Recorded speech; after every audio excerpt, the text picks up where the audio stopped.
आचार्य श्री कभी आचार्य पद चाहते नहीं थे, वे तो हमेशा मुनि बने रहना चाहते थे। और जब आचार्य पद देने की बात आई थी तो उन्होंने स्पष्ट मना कर दिया था आचार्य प्रवर ज्ञान सागर महाराज जी को, स्पष्ट मना कर दिया था, नहीं मुझे नहीं चाहिए आचार्य पद, मैं नहीं बनना चाहता हूँ। और भी दूसरे शिष्य हैं, उन्हें आप आचार्य पद दे दो। वो दृश्य 1972 का जब आचार्य पदारोहण दिवस आ रहा था, उस समय वो 22 नवंबर की बात थी। चातुर्मास निष्ठापन होने के पश्चात का वह दृश्य था।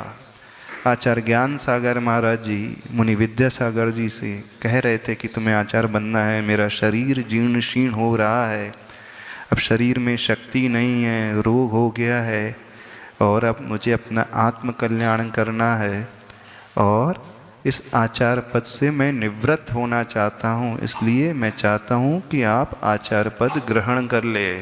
तो मुनि विद्यासागर जी ने उस समय स्पष्ट रूप से मना कर दिया था कि नहीं, मैं इस योग्य नहीं, मैं इस भार को नहीं संभालना चाहता हूँ, मैं तो आत्म कल्याण के लिए आया हूँ इस मार्ग में, और मुनि बनकर के ही साधना करना चाहता हूँ, और अंतिम समय तक मुनि रहना ही चाहता हूँ। जब स्पष्ट रूप से मना कर दिया तो आचार्य ज्ञान सागर महाराज जी को बहुत चिंता होने लगी, कैसे होगा कैसे होगा। जब सेठ जी आए तो उन्होंने पूछा आप चिंतित क्यों हैं? तो उन्होंने कहा कि वो शिष्य विद्यासागर मेरा कहना नहीं मान रहा। बोले अरे कहना नहीं मान रहा?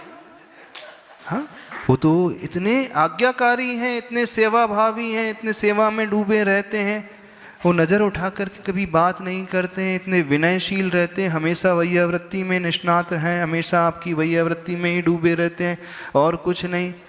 वो तो कभी आपकी आज्ञा का उल्लंघन नहीं कर सकते, और आप कह रहे हैं कि वो कहना नहीं मान रहा। हाँ बोले कहना नहीं मान रहा, तो ऐसी कौन सी बात, कौन सी आज्ञा है जो वो नहीं मान रहे हैं?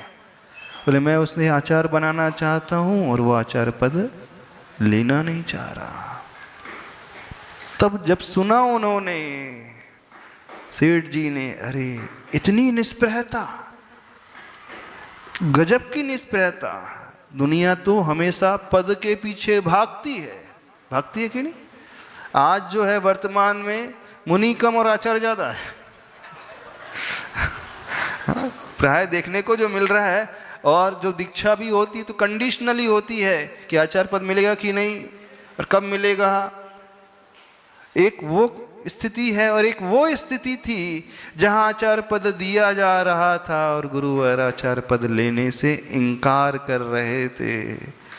तो फिर सेठ जी ने कहा ठीक है, गुरु दक्षिणा तो दे सकते हैं ना। हाँ, फिर आचार्य प्रवर ज्ञान सागर जी ने बुलाया, देखो आपने हमसे शिक्षा पाई है, दीक्षा पाई है, क्या मानते हो हमें? बोले गुरु मानते हैं। तो गुरु मानते तो गुरु दक्षिणा दोगे कि नहीं? बिल्कुल, गुरु दक्षिणा तो पहले ही, आप जो कहें। बोले मैं आपके चरणों में अर्पित हूँ, समर्पित हूँ, सर्वस्व समर्पण करने को तैयार हूँ, पूरा जीवन आपके लिए है, तन मन सारी साधना आपके लिए, आप निवेदन करें जो आपके।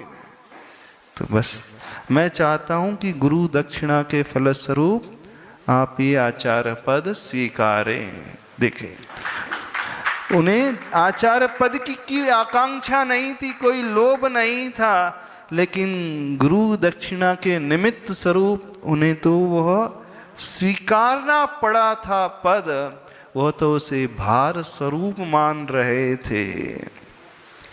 तो जब यह